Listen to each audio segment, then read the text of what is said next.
Welcome to our presentation. My name is Jay, and along with me, we have Marisa, Kim, and Ryan from University of San Diego. In this presentation, we will explore the connection between trauma and substance use.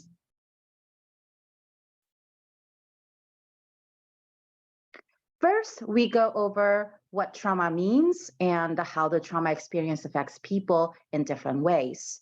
Then we will be discussing one of the ways that trauma affects people, substance use. We will learn about what coping skills mean and the differences between helpful and unhelpful coping skills, followed by introducing several examples of healthy alternative coping strategies. We will conclude the presentation by providing you with resources for further education and self-guided utilization.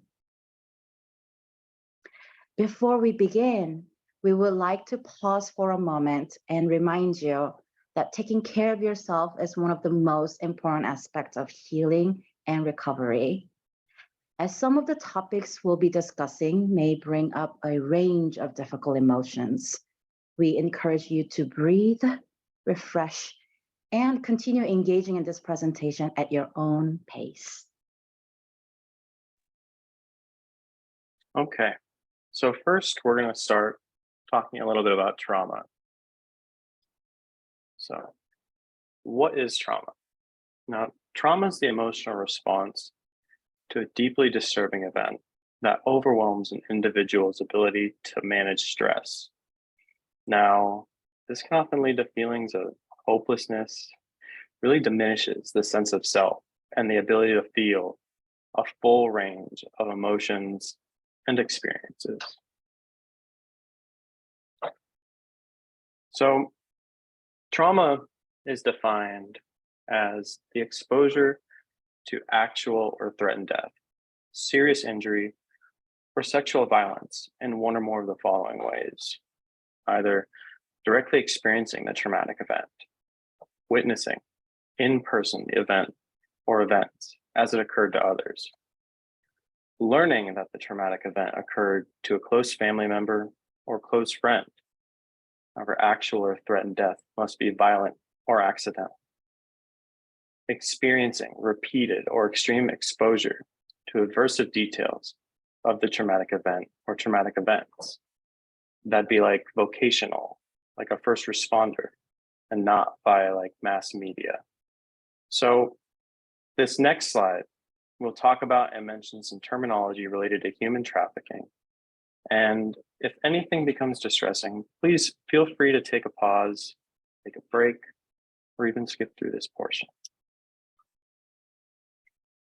So, trauma and human trafficking. This really has a lot of compound effects. This can be physical, social, and mental impacts, such as PTSD, post-traumatic stress disorder, which we'll cover a little bit later in this presentation, anxiety, even panic attacks. Now, this can also affect views on safety, esteem, intimacy, trust, power, and control.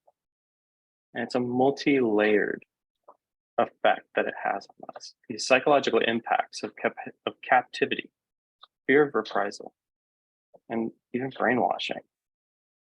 Now, exposure to chronic trauma is often the case, and this includes violence, sexual abuse, destruction of the sense of self, threats of death or violence, or of deportation, and even the creation of drug or alcohol dependencies.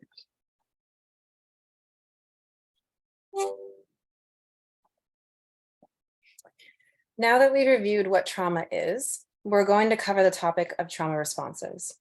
Within this section, we're going to discuss the differences between stress and trauma responses, including the 5 Fs, different types of stress, and different types of stress disorders. We'll start with a brief introduction into the differences between stress and trauma. Stress is a normal reaction that the body has when changes occur, which results in physical, emotional, and/or intellectual responses. When you experience changes or challenges, also known as stressors, your body produces physical and mental responses. Regarding trauma, and as we've learned in previous slides, trauma is the exposure or actual or threatened death, serious injury, or sexual violence. Exposure to trauma can be experienced in various ways, including directly experiencing the event, witnessing the event, learning that the event occurred to a close family member or friend, or repeated or extreme exposure to adverse details of the event. Now we'll look more into the differences between a stress response and a trauma response. Starting with stress response and looking at the list on the left, a stress response is an emergency reaction system of the body in response to challenging or new life events, such as a job loss, exams, work deadlines, financial instability, or even relationship issues. Stress responses may occur as a result of a little t or a micro trauma event because the event is experienced as traumatic at a personal level. A stress response may include physical and/or thought reactions to our perception of various situations and experiences. It can be helpful by keeping us alert, motivated, and ready to avoid danger, as well as allow our body to adjust to new situations. However, it can also be unhelpful when stressors continue without relief or when the body's stress response overreacts to non-life-threatening situations. Moving on to trauma response and referring to the list on the right-hand side of the screen, a trauma response is an emotional reaction to experiencing or witnessing a life-threatening event, such as, but not limited to, natural disasters, car accidents, and sexual assaults. Trauma responses occur as a result of a big T or big trauma event because the experience is often intense, emotional, and traumatic. Big T events, which include threats of, witness to, or knowledge of serious physical injury, death, or sexual violence, are also most commonly associated with what's known as post-traumatic stress disorder, or PTSD, which we'll cover in an upcoming slide. A trauma response may be experienced as unpredictable emotions, flashbacks, strained relationships, and/or even physical symptoms such as headaches or nausea. Some signs of a trauma response include, but are not limited to, the following: being easily startled or frightened, always being on guard for danger, engaging in self-destructive behavior such as drinking too much or driving too fast, having trouble sleeping, having difficulty concentrating, experiencing irritability or anger outbursts, or feeling overwhelmed, guilt, or shame. I'd like to note that this list of trauma responses and signs is not exhaustive. Everyone is different and everyone's experiences are their own. Therefore, responses and signs will manifest differently in everyone, depending on numerous factors. It may be helpful to reflect on your own past experiences to gain insight into how you've responded to stressful situations. Continuing the topic of trauma responses, you may have heard of the fight or flight responses before, which refers to our automatic reaction of fighting or running away when facing a threat or in danger. However, we actually have 5 hardwired responses to trauma, which are fight, flight, freeze, flop, or fawn. When we believe we're in danger, our body's nervous system will automatically try to keep us safe by engaging in one or more of these involuntary responses. Sometimes these responses can continue even when the trauma is not happening, as our brain and body continue to work to keep us safe from perceived or actual danger. I'll now go through each one, starting with the fight response. When experiencing the fight response, we may feel anger or rage that can manifest as showing aggression towards ourselves or others, showing defiance, blaming others, storming out of the situation, or yelling. As for the flight response, we may feel anxious or overwhelmed, or have the urge to flee the situation. Examples of this behavior may look like spacing out or seeming not to listen, being intentionally or unintentionally distracted, leaving unexpectedly, or avoiding situations entirely. We may experience the freeze response by feeling a sense of panic, numbness, or feeling completely overwhelmed to the point of disengaging entirely. We may also space out or appear as if we are not listening, or we may show intense frustration or anxiety. When experiencing the flop response, we may feel sad, depressed, hopeless, or apathetic, Behavioral examples of this response may look like disengagement, showing little emotion, leaving unexpectedly, or avoiding situations entirely. Lastly, when experiencing the fawn response, we may feel helpless or powerless.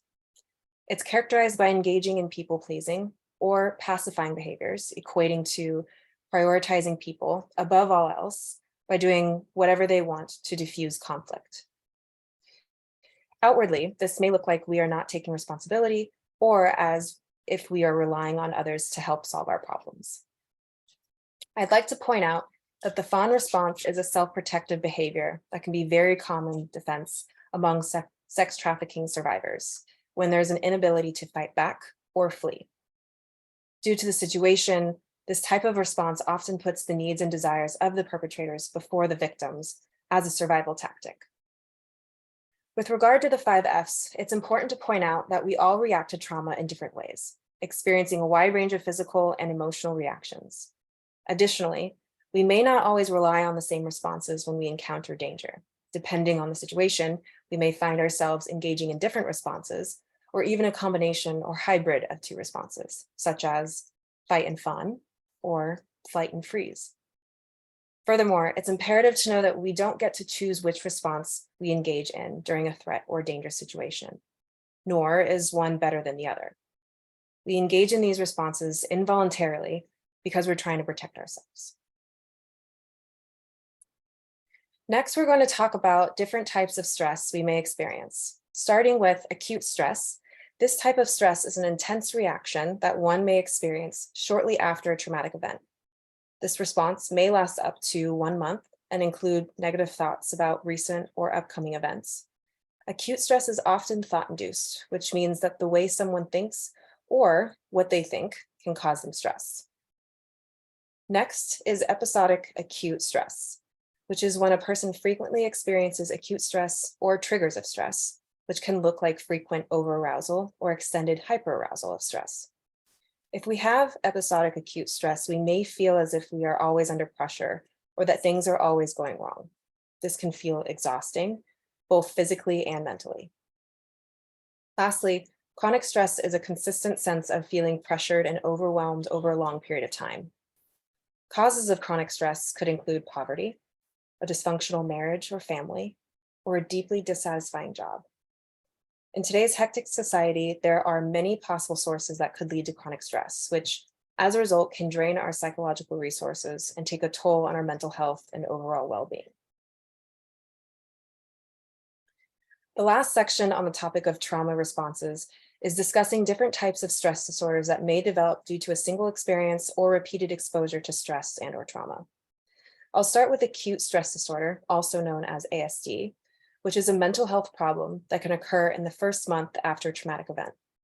Symptoms may include flashbacks, nightmares, or intrusive memories, avoidance of reminders of the event, difficulty remembering the event, disassociation, an inability to experience positive emotions, anxiety, sleep disturbance, irritability, and difficulty concentrating.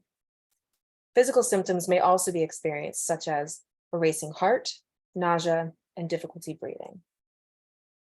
Next is post-traumatic stress disorder, or PTSD, which is a mental health condition that's triggered by either personally experiencing or witnessing a traumatic event. Symptoms may start within 1 month of a traumatic event, but sometimes may not appear until years later. With the development of PTSD, symptoms tend to get worse, last for months or years, and often interfere with one's day-to-day functioning.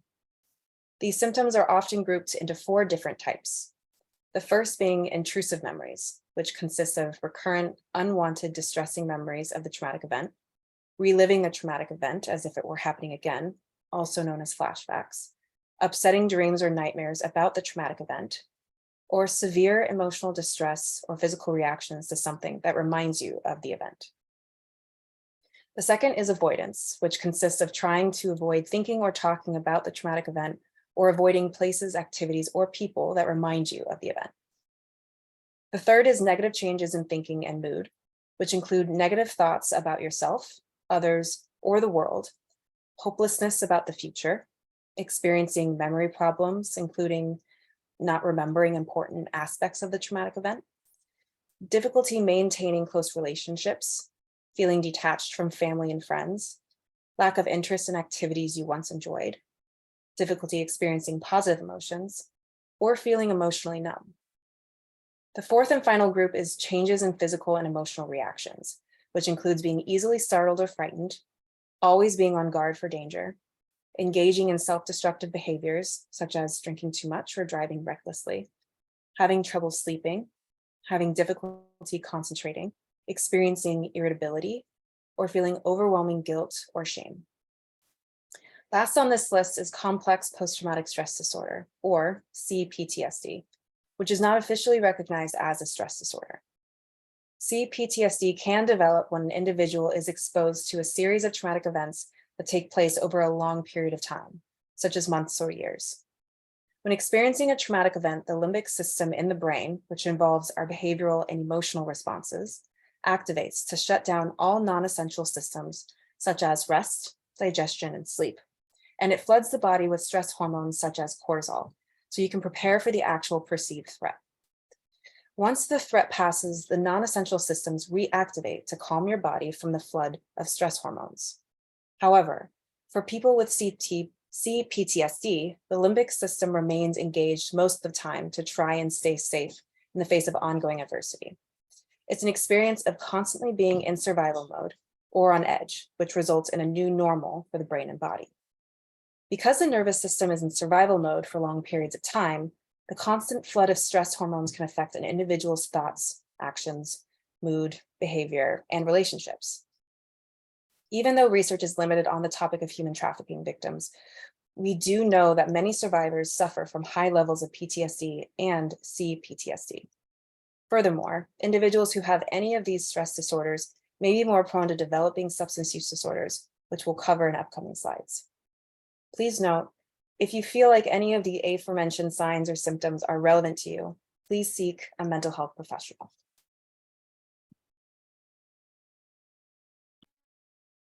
So now we're going to dive into substance use. And first, we're going to kind of start watching a clip of a video from Gabor Mate, and it's going to start to discuss what happens internally when trauma occurs and how it interacts with addiction.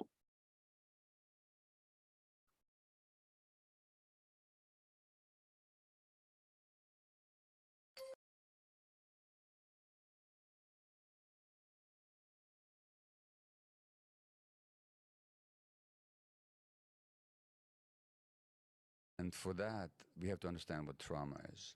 So people often think that trauma is what happens to you. So trauma is a divorce when you were small and your parents fighting. Trauma is your mother's depression. Trauma is your father's alcoholism. Trauma is your parents' argumentation. Trauma is physical or sexual abuse or some loss.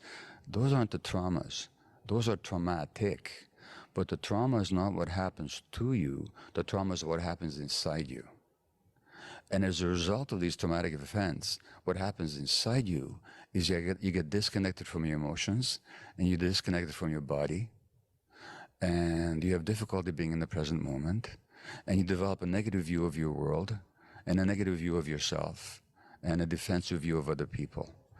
And these perspectives keep showing up in your life in the present. So in other words, the addiction is not the primary problem. It's an attempt to solve a problem. And then the real question is, how did the problem arise? In other words, this is where my theory is that it's always rooted in childhood trauma, and that the addiction is an attempt to deal with the effects of childhood trauma, which it does temporarily, while it creates even more problems in the long term. And so the issue is not just to recognize what happened 10, 15, 30, however many years ago, but to actually recognize the manifestations in the present moment and to transcend them. And how do you do that? By reconnecting with yourself, by restoring the connection with your body primarily and with your emotions that you lost. And once you do, when you found these things again, then you have what we call recovery. Because what does it mean to recover something? It means to find it again. So what is it that people find when they recover? They find themselves. And the loss of self is the essence of trauma. So the real purpose of addiction treatment, mental health treatment, any kind of healing is reconnection.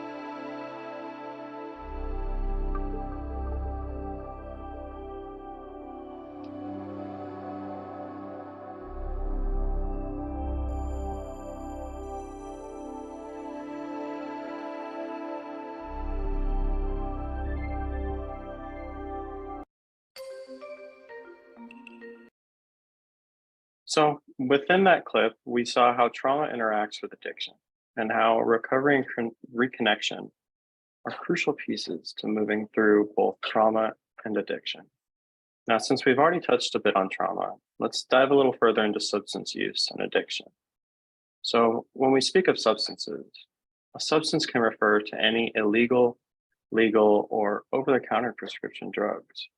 Now, common substances of use include alcohol, marijuana, tobacco, cocaine, caffeine, heroin, fentanyl, morphine, methamphetamines, bath salts, MDMA, LSD, GHB, benzodiazepines, and crack. And by no means is this an exhaustive list. There are many other substances out there.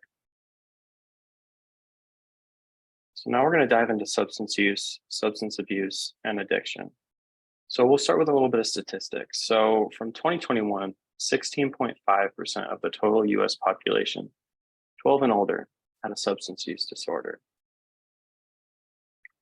And now when we start defining substance use and substance abuse and addiction, substance abuse is the problematic pattern of substance use leading to significant impairment in some or all areas of functioning. And now addiction is that state of psychological or physical dependence or both on the use of alcohol or other drugs. Now, when we start talking mental illness and substance use disorder, in 2021, 7.6% of adults had both any mental illness and a substance use disorder. Now, when we talk about trauma specifically with PTSD and substance use disorders co-occur in roughly 40% of those with PTSD. And to kind of note, the use of multiple substances can occur with this as well. So now we're going to watch a short animation on what the addictive process can look like.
So at first, we notice how those small golden nuggets this little one was using first provided this intense euphoric experience. And then we saw how over time this experience diminished and the desire to find more increased, with several negative effects resulting from their use.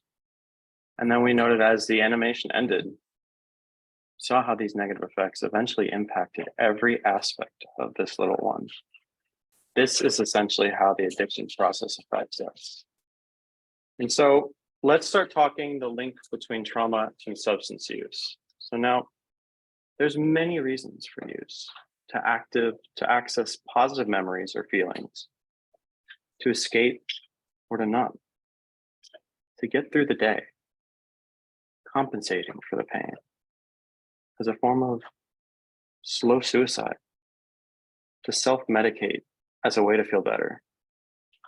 Now, abusing substances makes PTSD symptoms worse long-term, really prevents us from knowing ourselves, does not get our needs met, stalls emotional development, and isolates us, can keep us from coping with our feelings, and can take away our control.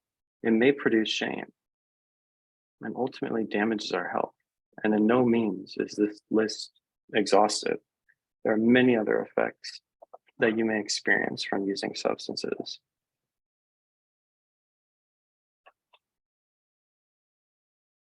Now let's delve into coping skills. In this slide, you see a visual chart of various coping activities. We included this chart in our resource handout so you can see it.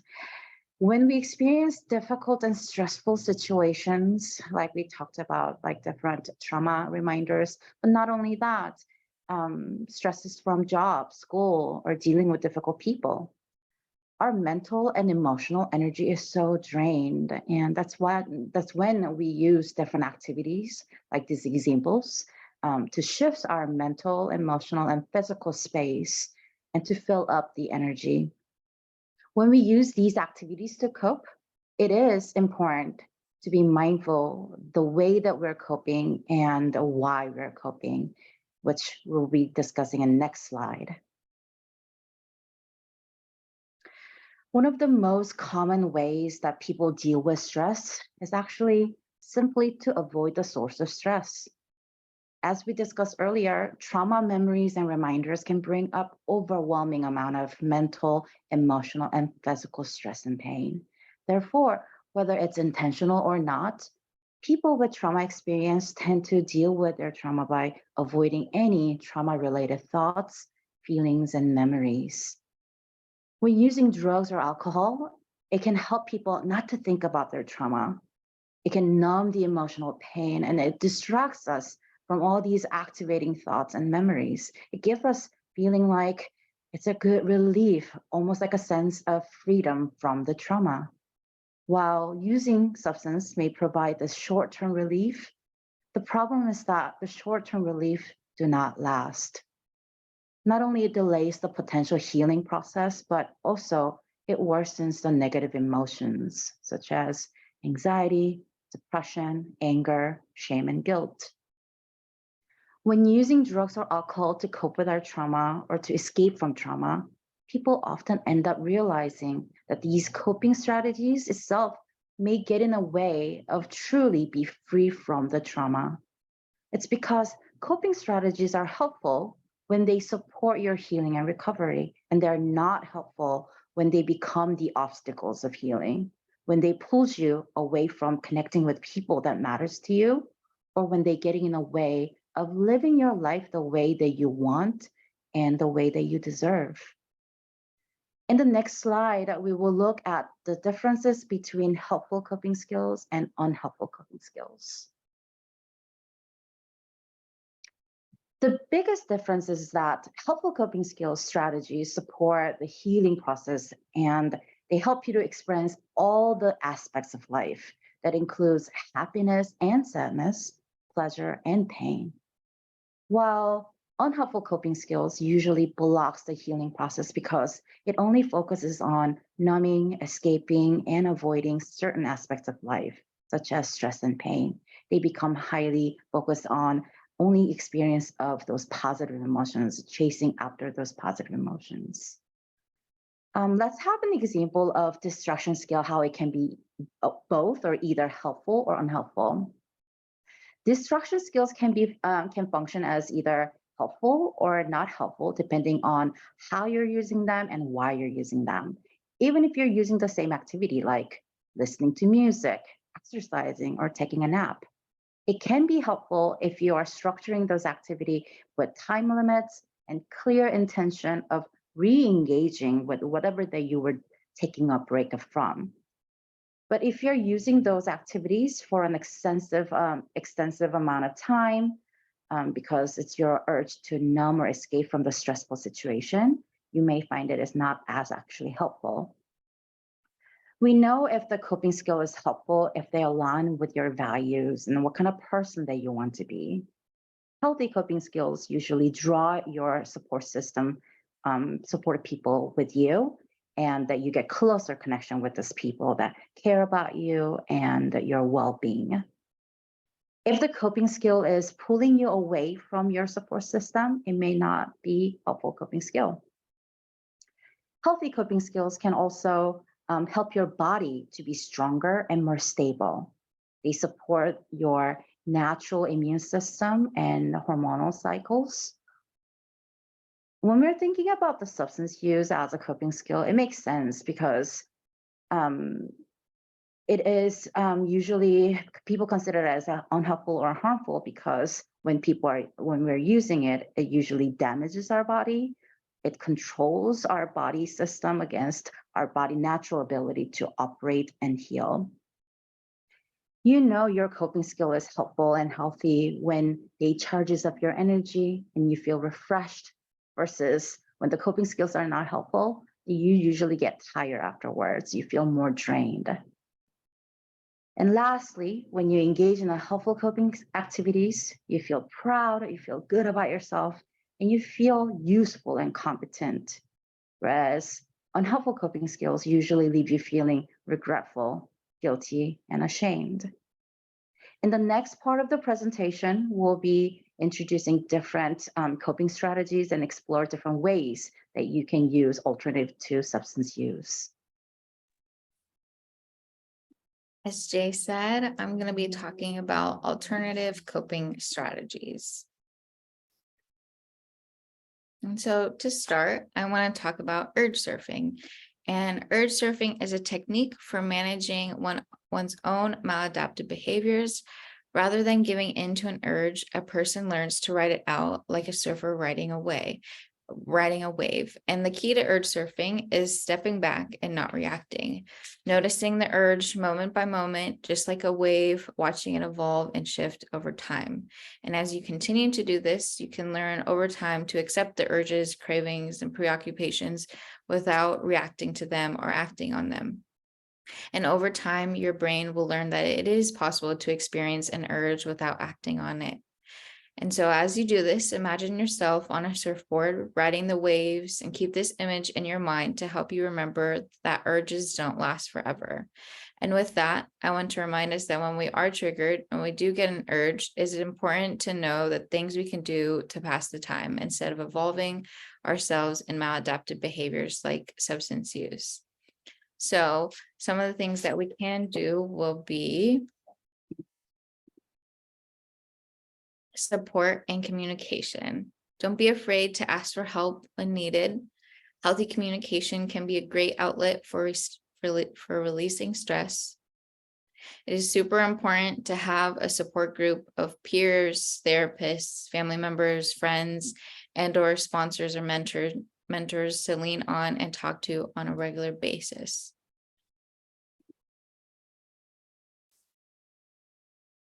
And one way that can be helpful is on a sheet of paper or in a journal or on your phone. Just write down the name of someone who can support you, your relationship to them, how you can contact them, either like phone or email, or any other way that you contact them, and how they can support you. And this may seem silly because, you know, you have their phone number in your phone. And so you may already have this information. However, it's nice to have it in a succinct way like this so that when the urges get difficult or you're super overwhelmed, it's easily accessible to you. The next thing that I will be talking about is exercise. Healthy doses of exercise can boost both emotional and physical health. Exercising can reduce tension, stabilize mood, improve our self-esteem, and manage stress. And this can be super helpful in controlling cravings and preventing relapse. And something that's important to note is that exercise can look different for many people. There's a spectrum, right? So just be intentional about engaging in your body to what is most accessible to you. So for example, that can be going for a run, or it could just be sitting up and down, or just doing arm exercises while sitting down, whatever is easily accessible to you.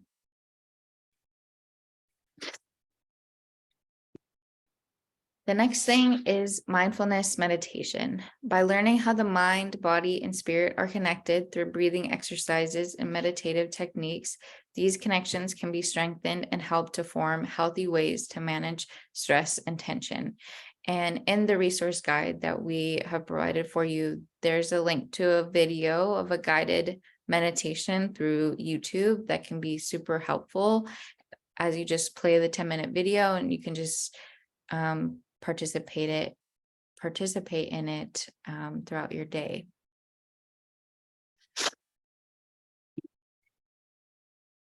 The next is faith and spirituality. For many, finding faith and a connection to a higher power can provide an inner strength and strong foundation for managing difficulties, as well as for self-introspection.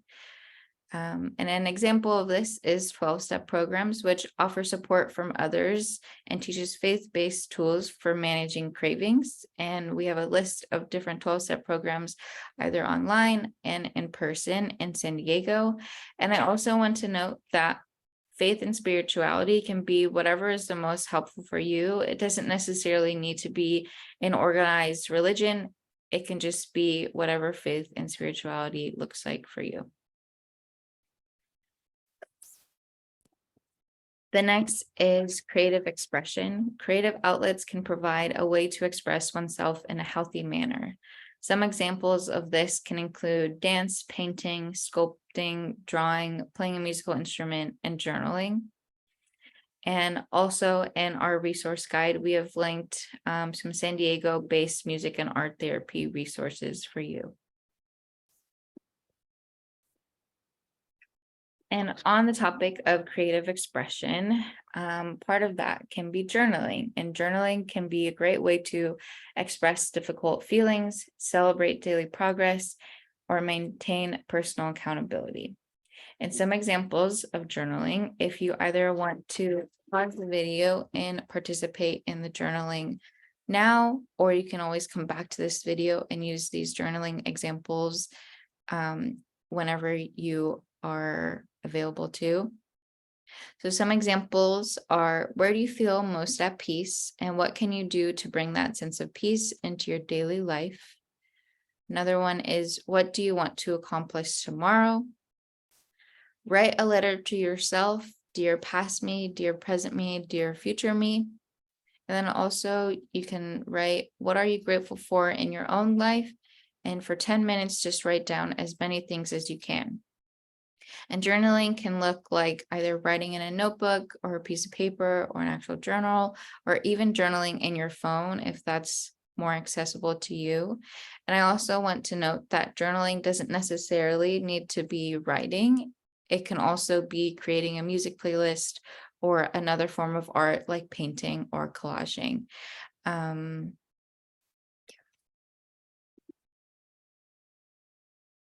And lastly,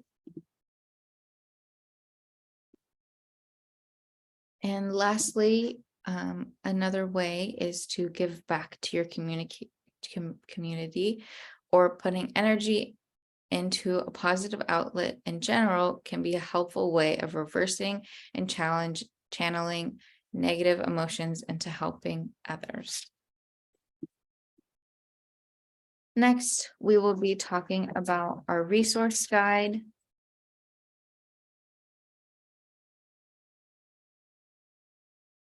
And so it's a little bit small here, but I just want to go over some of the resources that we have for you, and it will be sent out to you.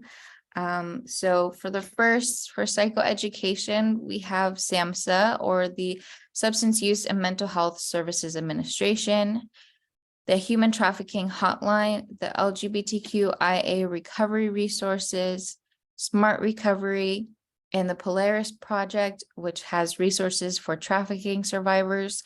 So these are all websites that you can click on that will go to resources for each of the different topics.